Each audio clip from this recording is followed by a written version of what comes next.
I had a mentor who said, you do know you're going to be doing this full time, right? You do know that this is what you're going to be doing. And I laughed. Welcome to Hey Awesome Girl with Tivi Jones. Every week, we interview amazing boss babes in tech, medicine, law, entrepreneurship, entertainment, parenting, and more. About their lives, their goals, their why, in order to discover how every day they're working to add more pleasure, ease, and abundance in their orbit. Ooh, hold up. We gotta unpack that.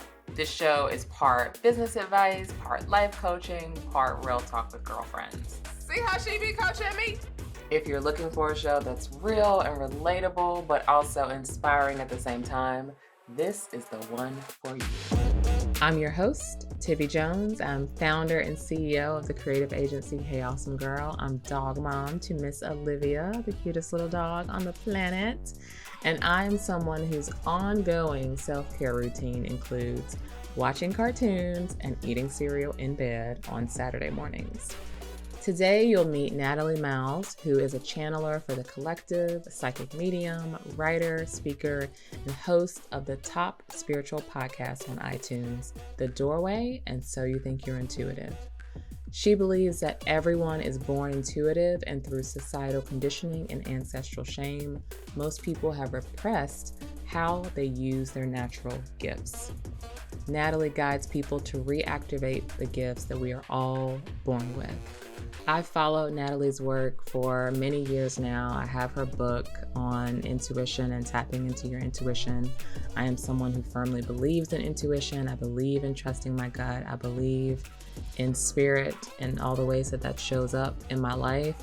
And this is a really great episode on how we all have a lot more knowing than we give ourselves credit for. And if we learn how to slow down, we can tap into those natural gifts that the universe, God, spirit, whatever you believe, has given us. It's a really great episode, and I think you will enjoy it. Hi, Natalie. Welcome to the show. Hi, thank you for having me. I'm going to let you introduce yourself for folks who are not familiar with you, but I just want to say that I've been following your work for a while and really love the work that you do. I think it's super essential, especially nowadays with everything going on. And so when we were thinking about people to have on season 1, I was like, okay, Tivi, like you really want to talk about intuition, and who better than Natalie Miles? So thank you so much for being on today. Oh, yeah, hey, we all need some intuition and feeling like we can be on our own in a knowing and in a power right now with everything that's happening on the world. And it's so big. It's a huge time. And I know you said, what do I do? Who am I? And it's funny because I just feel like I'm shifting and evolving so much right now. And I think we all are. We're all really shifting with everything happening on the planet. We're all kind of looking at who we are and what we're about and how we identify ourselves personally and in business and stuff. So for me right now, I'm a writer, storyteller, psychic medium, intuitive, channel for the collective, podcast host. Yeah, multiple hats. Yeah. How has working with your intuition changed over the years? Oh, yeah. I first discovered I was intuitive psychic at around 16. It was something that was always very much in the background. It was something that I used and I was aware of, and was always someone that took the time and space to listen to that inner knowing and that intuitive feeling in the body of what feels right. It was something that I've always been guided towards through my 20s, and making decisions that way was just something that was very natural for me, which was a gift to be able to have access to. And I used to work in film, so I worked in film. I was a producer, I was a production coordinator, or I was an AD at times. an assistant director, and and it was great because people were like, you're really good at your job and you always think like 2 steps ahead. And I'm like, yeah, and I'm using just using my intuition and like those feelings and those knowings and those pings. But it got to a point where I was really unhappy in my business. Like I was self-employed, and then I was employed when I left the UK and moved to Canada. And I was like, something's missing. I don't feel lit up by what I do. And from the outside looking in, everyone was like, oh, you got such a cool job, and oh yeah, and you must really like that, and like offers of people being like, you know, so do you want to direct, do you want to do this? And I was just, it didn't light me up anymore. I was feeling like something was missing and I couldn't work out what it was. And it was when I moved to Canada, I reconnected with going to kind of intuitive development circles and kind of finding that community again. And through that, I had a mentor who said, you do know you're going to be doing this full time, right? You do know that this is what you're going to be doing. And I laughed. I remember specifically laughing, being like, yeah, right, whatever. Like, what was that laugh based on? Like, why is it silly? Oh, good question. Because it didn't feel like it was something that I would, be able to earn money. I wouldn't be able to earn money about. No one's ever asked me that question. Great question, Tivi. One, that I didn't think I'd be able to make money from it. 2, it just felt like, but that's something that is, I guess, secret, that it was private, that it was something that, how could that be part of my full identity out in the real world? It just felt so impossible. It felt so like out there, and and honestly, it never even crossed my sphere that would be something that, do you know when you have those moments where you're like, oh, I never imagined my life to look like that? It was one of those, like, it was so left field. It was so out there. But yeah, and hey, here, and then literally, as they, literally, it was like 18 months later, I had got this intuitive hit to start like doing graphics and branding for like just doing readings on the side.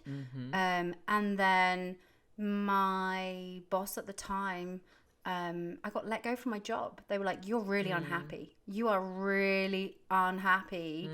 Go and discover what makes you happy. And to be honest with you, at the time I was angry as. I was not a happy bunny. I felt really angry and upset. Because of being let go? Because of the let go. Yeah, I was just felt like, but honestly, looking back now, I'm like, I needed the push. I was gripping. I was like, no, I don't want to change. That resistance. Like, I want to stay here, even if I'm not that comfortable. Yeah. Like, I want to stay here. I know this thing. Exactly. I know this thing. This feels safe. This feels like something I can control. This feels comfortable. And it's that like make do energy. I can make do with this. Yeah.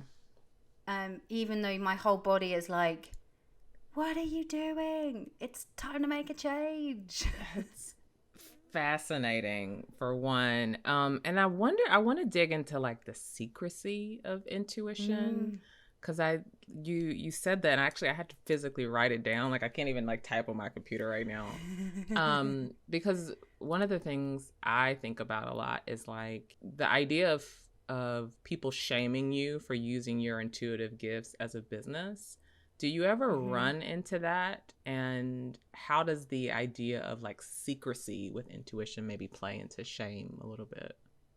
Yeah, isn't it fascinating, the connection of secrecy and shame? In fact, I did a whole episode talking about shame, because the shame of us not being who we are and stepping into our identities and that secret energy, it really it shrinks the energy. When you think of shame and how shame sits in the body, it like really shrinks everything and really puts you out of that power energy of the word of shame.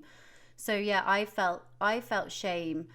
And I always remember still the first feelings of, I went to a business networking event. I was like, I'm going to go and find people and I'm going to share that and I'm going to tell them what I do. And I joined, you know, it was, female-led, women-led business connection event. And I walked in and I was like, oh my gosh, like, what am I doing here? I mean, and it was the first time that I had said out loud to strangers that I didn't know what I did for a living. And that was the whole point. So what do you do? What do you do? What do you do? And I felt really uncomfortable. And I also, it was mainly because it's the judgment, like the shame and judge, the inner judge of me worrying about what they then thought about me, or then how they labeled me. And it's funny because I even then at that backup point, it was like, this is what I do. Oh, but I used to work in film and I was a producer and I was this and I was that. Like, again, like giving them just see. And I did it earlier. Like I went and talked about film because again, it was the acceptable identity versus, you know, but what's the difference to that than me sharing, oh yeah, well, I've been a psychic medium for the last 20 years. It's what I've done since I was 18 years old. Boom. Like, who cares? So do you see how even now someone like I'm it's great because you're helping me unravel as I'm talking this. It's fascinating that you can still hold some of that shame, even though you run a really successful business around what you do. By you asking me that question has made me realize, oh, isn't that fascinating? And I feel like you look at intuition and people keep it secret. It's again, it's that knowing. And isn't that really distorted and really wild that is something not to like have as an open book, you know, as a way like, I listen to my inner knowing. I trust myself. Like, I'm in my power. Like, what is that? That's insane. Why would we want to hide it? It's crazy when we think about it this way. And I also, like, I wonder if, because one of the things I think was on your site about talking about societal conditioning and ancestral shame that most people use to repress their gifts. And so thinking about society and the ways that it keeps us from connecting to our intuition, like, why? Like, why? I mean, I guess I kind of get it. Like, society doesn't want people to be powerful. Yeah, unfortunately, it's that the power structures, whether it can be governments, whether it can be healthcare systems, whether, you know, all societal structures and systems don't want us to be in our power, because then it means that they can't control us. And then you throw some money in the mix there, and then you got a whole melting pot. And then you throw in some religion as well of what that is around the threat of what that looks like. And then you look at, hey, colonialism coming in and taking and ridiculing and shaming practices and gifts that have been passed on ancestrally from generation to generation. It's huge, and we hold that in our bodies, in our gift. So when we ask why do we want to keep it a secret, and then you look back through the times of where we are right now and where we've been, it's like, oh, okay, this makes sense. Yeah, I want to dig into, you mentioned earlier listening to your body. So a lot of times people talk about, their gut. But then I also feel like there's this sense that intuition is like, you hear these voices in your head and you just know what to do. But like, what does it look like? How does intuition show up for us in our body? Maybe a couple of different ways. Yeah, I always say that we have an energetic, intuitive body, and the whole body is intuitive.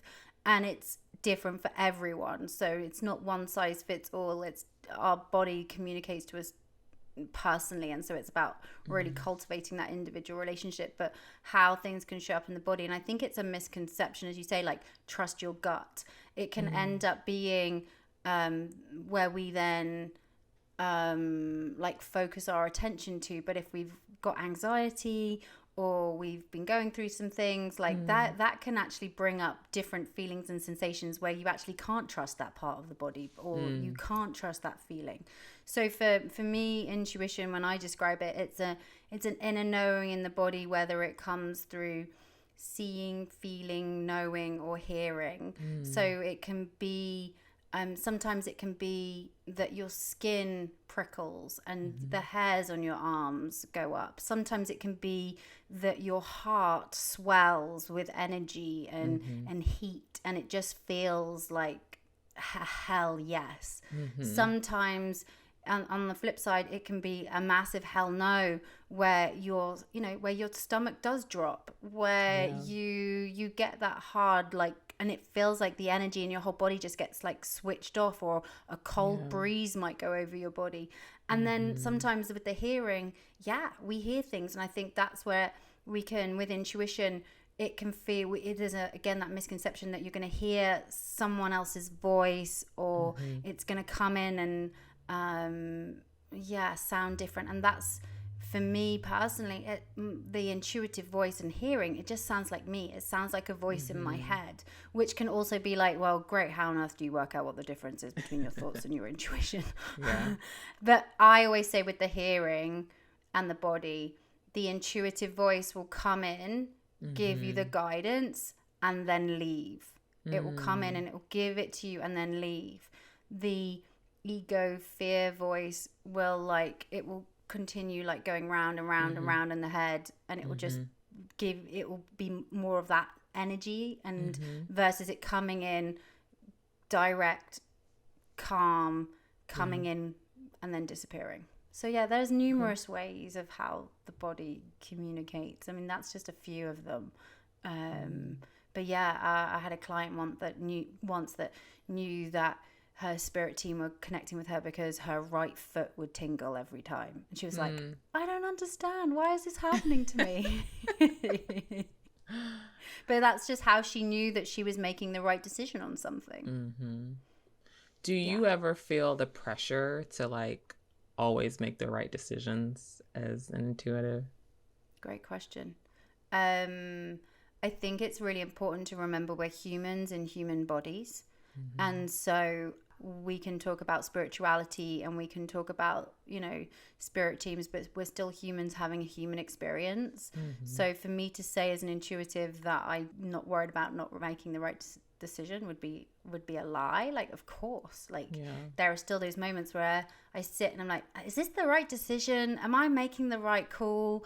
And then my guides or my intuition and my spirit team come in and they back it up, like they bring in the things and like it's here, Nat, like do it. Or again, I'll take that time out to listen to what my body's communicating with me, like switch off all the exterior noise that's making me feel like I'm doubting myself, and be again like, what's my body asking of me? That makes me think too, what is the intersection, or is there an intersection between being intuitively led and life always being easy? Like, are there moments where you can still be intuitively led, but things are still like, this is part of the process? I would say actually by listening to your intuition actually is more uncomfortable. Like, it actually steps you out of the comfort zone where you are pushing yourself to trust in the unknown, to trust in the void, to trust in sometimes the things that don't make sense all the time, because sometimes the intuitive voice and the intuitive guidance doesn't make any sense in the now, but it's later on down the line that you're like, oh yeah, I'm now glad why I did that. Or it might not make any logical sense to you, or to, more importantly, everyone else around you. And then you're like, no, I know this to be true and I have to do this. So that's it's it's an interesting journey working with your intuition. But I think once you step into it and you acknowledge that you are, because everyone's intuitive, and you really start taking that time and that space to listen, it's going to guide you to face the shadows and to face the things that you might not necessarily want to face in your life, or what's happening around you, or even just to see the planet and the collective and the structures of our systems, and to really see what's happening in the world. It's a, it's a, I want to say it's a gift. It's a good thing, even though at the time when you're in it, you're like, oh my God, when do I get off this train? Trust me, there are moments where you do. It's like, really? Did I sign up for this? I don't think I did. Didn't read the terms and conditions. Yeah, where are those T's and C's? So you actually do readings for people on occasion, correct?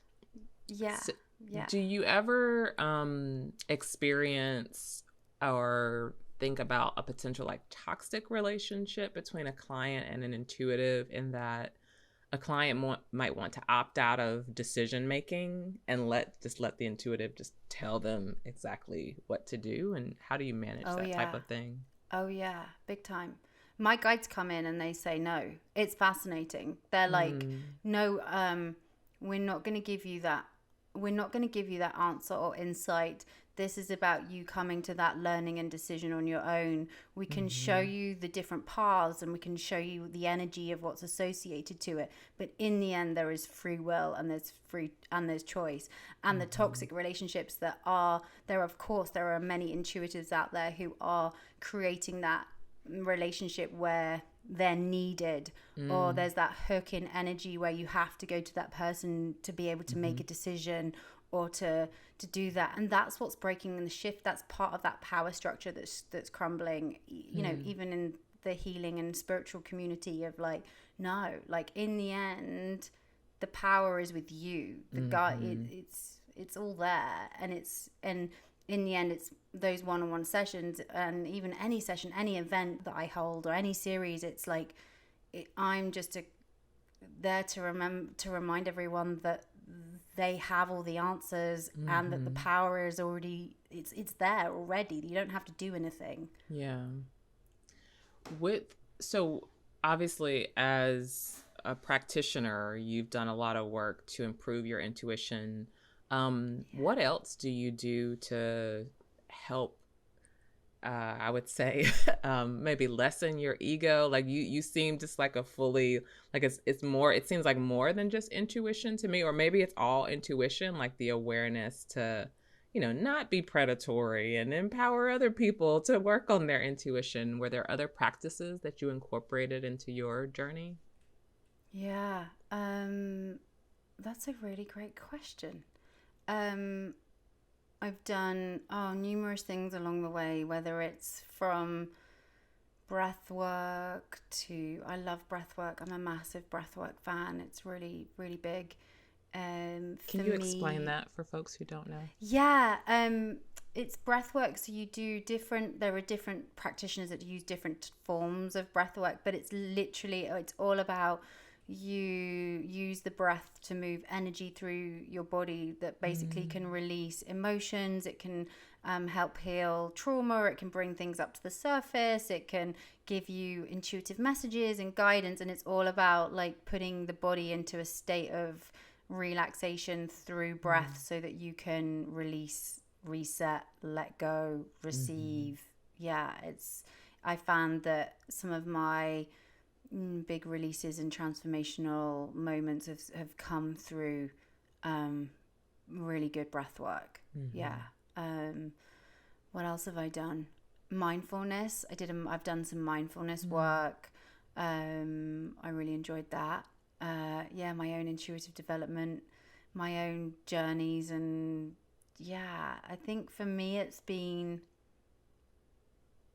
been really lucky to travel the world with my old job. So I think going to lots of different countries and meeting lots of different people and having lots of different experiences has also really enriched me into having a greater awareness of people. And I also think working in film, which can be a really high pressurized environment with long hours, it really gets you to see people at their worst and people at their best, and you can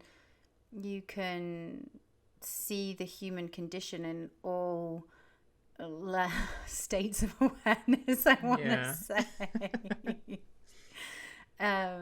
Which helps. I think I've always been an empath. I'm a sensitive person, so you can, it's been a lot to navigate.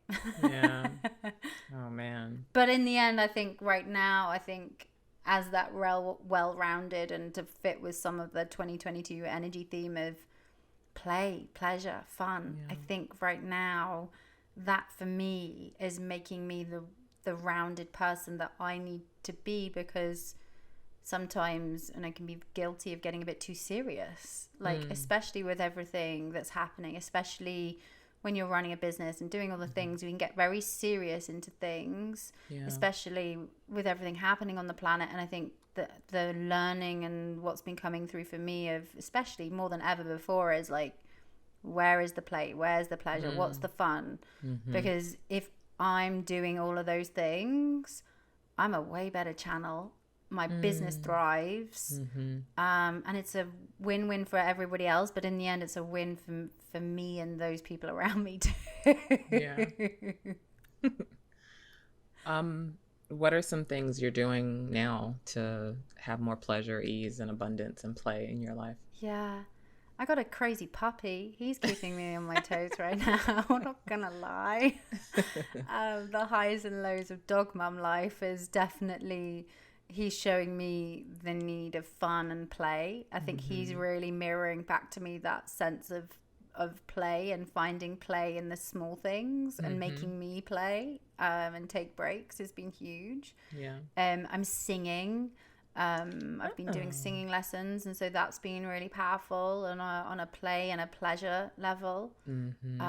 Cooking and food for me is really, really important, and finding that pleasure in there.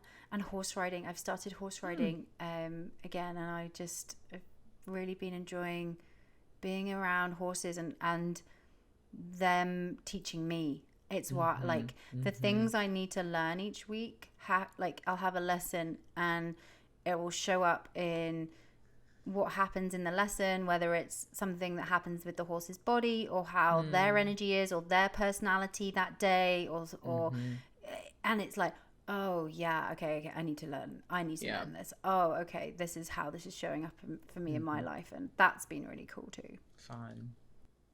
So when I think about ease, something one of my mentors said once, I think it was on a podcast, he said, do not delay ease. And like, that's his mantra for this year.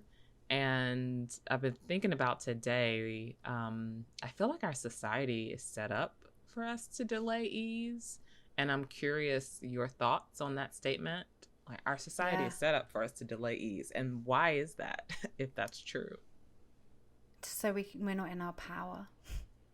All goes back I feel like power. I feel like there are so many distractions right now to stop us from being in our ease. There is so much that can take us off balance and off center every single day, whether just from turning on the news, going on social media.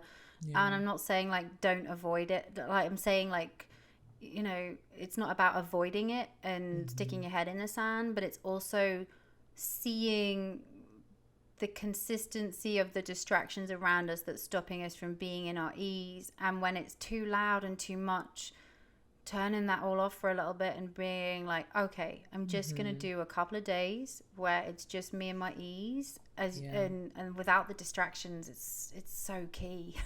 But power, I feel like again, it's that we're supposed to be living in ease and play and pleasure. And of course we're going to have, again, those human experiences with everything happening.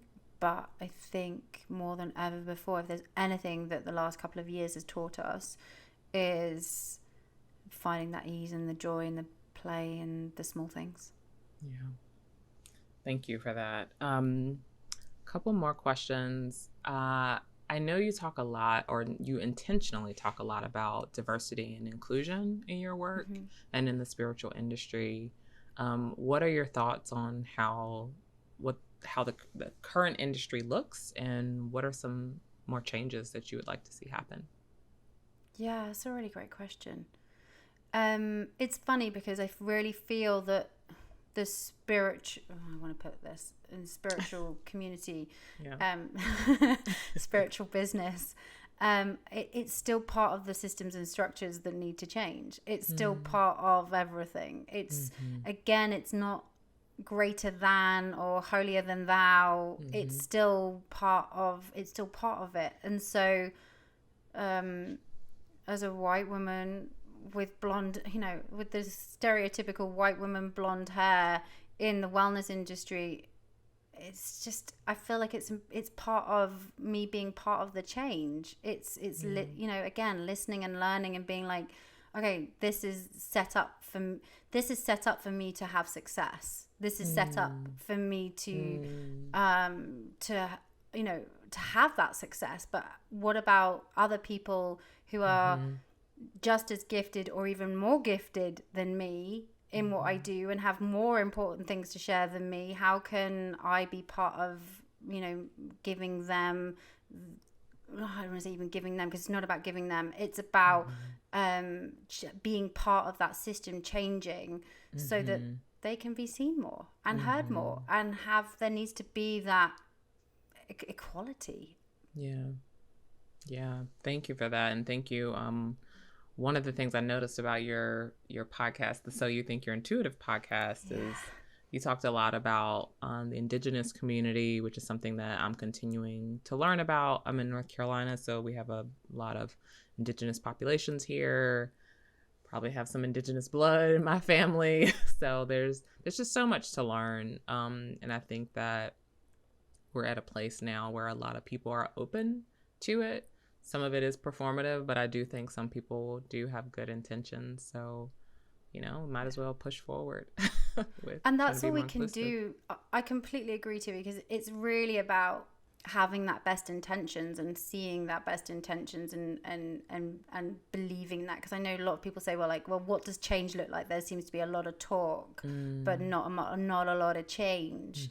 But I think it's about listening, seeing the energy behind things, because I really feel that energetics and the power of the energetics can also be part of that change.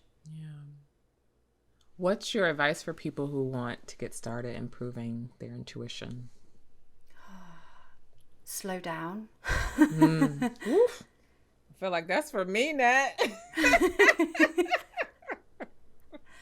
Slow down, because when it was really fascinating, because at the start of the pandemic, it was everyone's kind of intuitive gifts. People were saying, it's like, oh, I'm having more vivid dreams and I'm experiencing more. And it was because it was like there was this kind of realization, oh my gosh, I'm slowing down, I'm not packing everything into my day. And and so I would just say, if you want to tap into your intuition, slow down and start noticing what's around you, because there's this energy and that's really powerful of just noticing the signs and the feelings and the themes and the patterns of things that are that keep happening, like whether it's from the TV shows that you're watching, the films that you're watching, the conversations you're having, or even overhearing. I love when I get those intuitive messages where I keep hearing the same word being used, and I'm like, okay, I get the message. So I would just say to anyone, start listening to the themes and patterns around you, and also honoring the body, honoring the body of where you're at and what you're experiencing and what it's trying to communicate with you, especially during these challenging times, is also going to give you that space to connect to your own inner knowing and inner awareness, and that power that's just guiding you even when you don't think it is. Because I think a lot of the time people think, oh well, I'm not using my intuition, or I'm not accessing it. And so it's also trusting that you're already doing it. That you're already doing it. You said trust, and I feel like that's probably a big thing for folks, because there might be moments where they're like, oh, is this real? Is there power in and of itself in the trusting as part of the process? Yeah, I keep using the phrase radical trust right now, because we're all being asked to step into this deeper level of trust more than ever before, with this radical trust. And I think it's that inner knowing on the body, and also when it keeps showing up, when you keep getting the same messages. There's no such thing as a coincidence in my vocab. And so it's about listening and trusting. And I know when I say, oh well, listen to your body, a lot of people have a lot of trust issues with the body. Like, how do you trust your body? How do you trust your body? And I think it's, again, start small. Start small, and don't put so much pressure on it, and just allow it to unfold around you. Will help. Awesome. Anything else you want to share with folks about your work? Or I would just say right now there's just such a real big shift of being in our own identity and our essence. And so if you're someone right now that is going through a lot of change and a lot of transformation, whether it's in a business, with a soul gift, with a career, this year just focus on where it starts with you first, before the business, before the career. In the end, this year is all about, it starts with you. It starts with your essence, and when you're in your essence and in your power, the rest will slot into place with your own business and your own career and your own soul gift. And so if anyone's wanting to focus on anything this year, particularly in like that growth development, and it's just start with the essence and play and pleasure. It's gonna help you with all the other areas. Awesome. Well, thank you for that. Where can folks find you online, Natalie? Yeah, you can find me online at I am Natalie Miles on Instagram. My website, natalie-miles.com. Those are the main places to find me. And I also have the business liberation workshop too. So if you're someone that wants to discover more around what this essence and play and pleasure looks like, and this shifting identity of how we show up in businesses and careers and soul gifts, that's the best place to look, and it's all on my website. Awesome. Thank you so much for joining me today, Natalie. I've enjoyed our conversation. Lots of nuggets of wisdom. I was taking notes down here. And thank you again, and we'll see you on the interwebs. Thanks, Tivi. Thank you so much for watching this episode with Natalie. Oh, it's such a pleasure to chat with her. As I said, I listened to her podcast for years.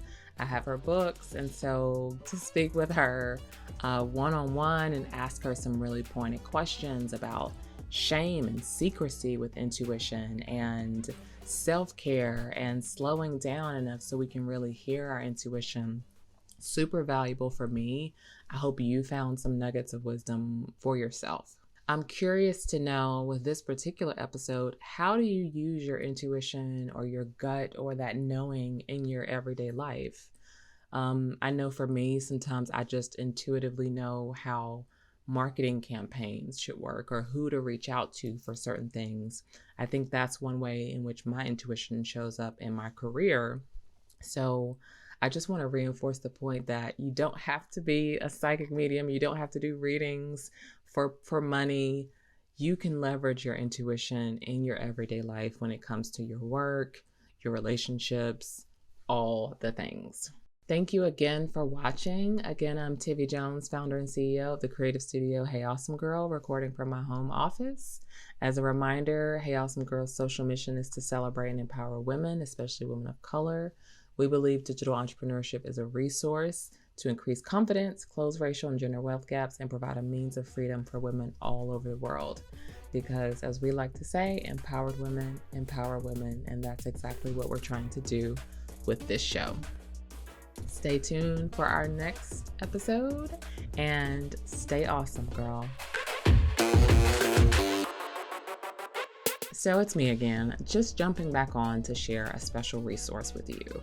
So I know I talk a lot about our pleasure, ease, and abundance framework that we use at Hey Awesome Girl, but maybe you aren't quite sure what that means and how you can incorporate that into your life. Well, we have a free resource for you that can help with that. It's our Pleasure, Ease, and Abundance playbook. In this playbook, I outline the 9 elements of pleasure, ease, and abundance you need to consider to help you create a life that is fun, fabulous, and free. I walk you through journal prompts, I share resources, and give you some actionable steps you can take to get you further away from stress, exhaustion, and being broke. To download this free playbook, go to heyawesomegirl.com/framework, enter your email address, and we'll send it right over to you. That's heyawesomegirl.com/framework to download your free playbook today.